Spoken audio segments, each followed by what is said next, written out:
আসসালামু আলাইকুম ওয়া রাহমাতুল্লাহি ওয়া বারাকাতুহু। যে যেখান থেকে আমার এই ভিডিওটি দেখতেছেন সবাইকে জানাই মনের অন্তঃস্থল থেকে ভালোবাসা এবং অভিনন্দন। আমার থাম্বনেল দেখে অনেকেই বুঝে গেছেন দ্বিতীয় ফারাক্কার বাঁধ বাংলাদেশে হতে যাচ্ছে। আচ্ছা, সেটা কতটুকু সম্পূর্ণ এবং কতটুকু মনে করেন আমরা এটা বাস্তবায়ন করতে পারবো, এটা কি আমরা আদৌ পারবো? হ্যাঁ, অবশ্যই পারবো। সেটা ইম্পসিবলের কোনো কারণ নেই। কেমন? সেটা ইম্পসিবলের কোনো কারণ নেই। আমরা যদি চাই আমরা সবকিছু করতে পারবো। তার আগে আমি আপনাকে একটু অনুপ্রেরণা দেই এবং একটু উদাহরণ দিই। সেটা আর কিছু না, সেটা হচ্ছে স্বৈরাচারী শেখ হাসিনা।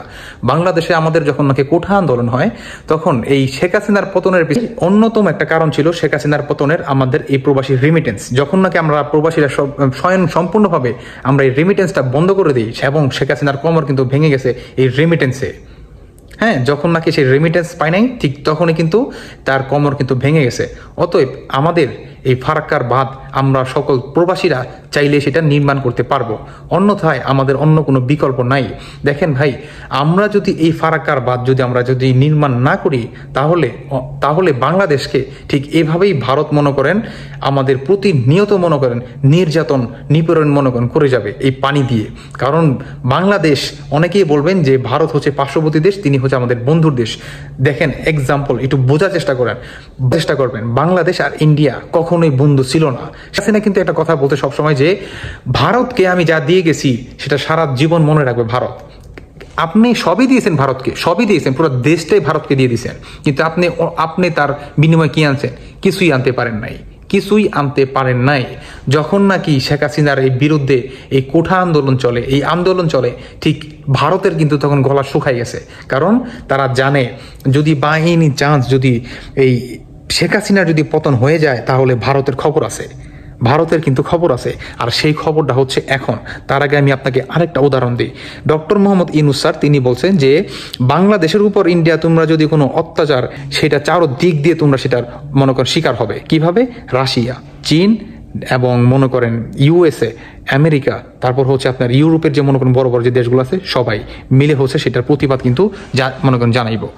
ইভেন এটার সাথে আমি আরেকটা কথা বলি, আমরা সকল প্রবাসীরা চাইলেই কিন্তু এই ফারাক্কার বাঁধ কিন্তু নির্মাণ করতে পারবো। আমরা 1.5 কোটি প্রবাসী। একটা বার ভাবেন, আমরা যে স্বৈরাচারী শেখ হাসিনা 17 বছর যিনি নাকি আমাদের দেশটাকে পুরো ছুঁইসা বেড়াইছে, তাকে যদি আমরা মনে করেন আমাদের দেশবাসী মিলে তাকে যদি এই স্বৈরাচারী শেখ হাসিনাকে যদি আমরা পতন করতে পারি, তাহলে আমরা আরেকটা ফারাক্কার বাঁধ কিন্তু তৈরি করতে পারবো। সেটা কিন্তু ইম্পসিবলের কিন্তু কোনো কারণ নাই। আমরা চাইলে সব কিছুই পারবো। আমাদের একতা দরকার, আমাদের মনোবল দরকার, আমাদের সাহস দরকার।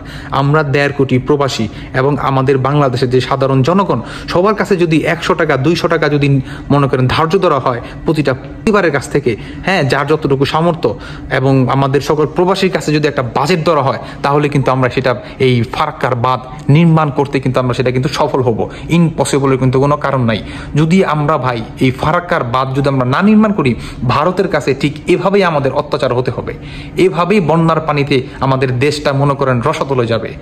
অন্যথায় আমরা যদি না চাই এই আমাদের বাংলাদেশটাকে, সোনার মাটি যদি আর রসাতলে না যাক, তাহলে আমাদের এই ফারাক্কার বাঁধ নির্মাণ করতেই হবে ইনশাল্লাহ।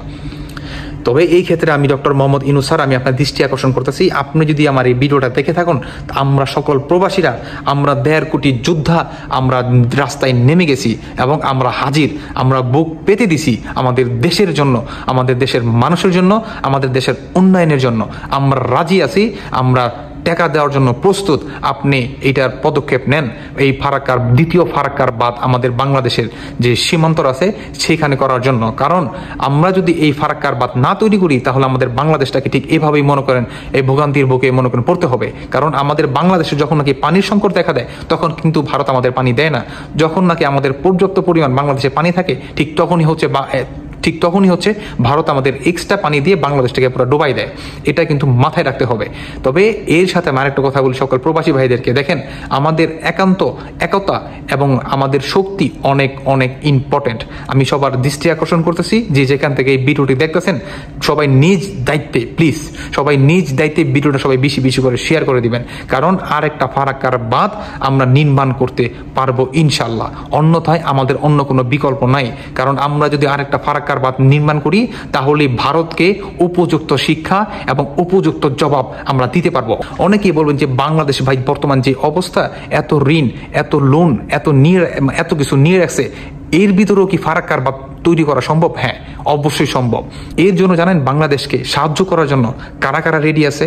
নাম্বার 1 হচ্ছে আপনার ইউএসএ আমেরিকা, দ্বিতীয় হচ্ছে চীন, তৃতীয় হচ্ছে মনে করেন জাপান, চতুর্থ হচ্ছে মনে করেন রাশিয়া, এবং পঞ্চম হচ্ছে আপনার ইউরোপের যে মনে করেন বড় বড় যে কান্ট্রিগুলো আছে তারা সবাই কিন্তু রাজি আছে বাংলাদেশের পক্ষে। কারণ একটাই, ডক্টর মোহাম্মদ ইউনূস স্যার, তার পৃথিবী জুড়ে একটা মনে করেন অন্য লেভেলের একটা ক্ষমতা আছে, সেটা কিন্তু সবাই জানেন। যারা জানেন না তারা ডক্টর মোহাম্মদ ইউনূস স্যারের ব্যাকগ্রাউন্ডটা দেখে আসবেন, তাহলে আপনি বুঝতে পারবেন যে ডক্টর মোহাম্মদ ইউনূস স্যার তিনি কে। ভারত তোমরা সাবধান হয়ে যাও, অনেক বাংলাদেশকে জ্বালাইছো। আগে ছিল ভারতের যে বিবি শেখ হাসিনা, এখন কিন্তু বিবি না, এখন কিন্তু বিবি ক্ষমতায় নাই, বুঝতে পারছেন? তো আমাদের এই ফারাক্কার বাঁধ নির্মাণ করার জন্য অনেক দেশ কিন্তু এগিয়ে আসতেছে, এবং সবার আগে যদি আসে সেটা হবে চীন। চীন অলমোস্ট রাজি এই ফারাক্কা বাঁধ তৈরি করার জন্য। যদি আমরা একটু হ্যাঁ বলি তাহলে চীন মনে করেন এসে পড়বে। তবে আমাদের প্রবাসীদের এখানে অন্যতম একটা ভূমিকা আছে, আমাদের রেমিটেন্সের ক্ষেত্রে, ইভেন আমাদের সাহায্যের ক্ষেত্রে। আমরা যদি চাই দ্বিতীয় ফারাক্কার বাঁধ হবেই হবে বাংলাদেশ। সবাই ভালো থাকবেন, আল্লাহ হাফেজ, আসসালামু আলাইকুম।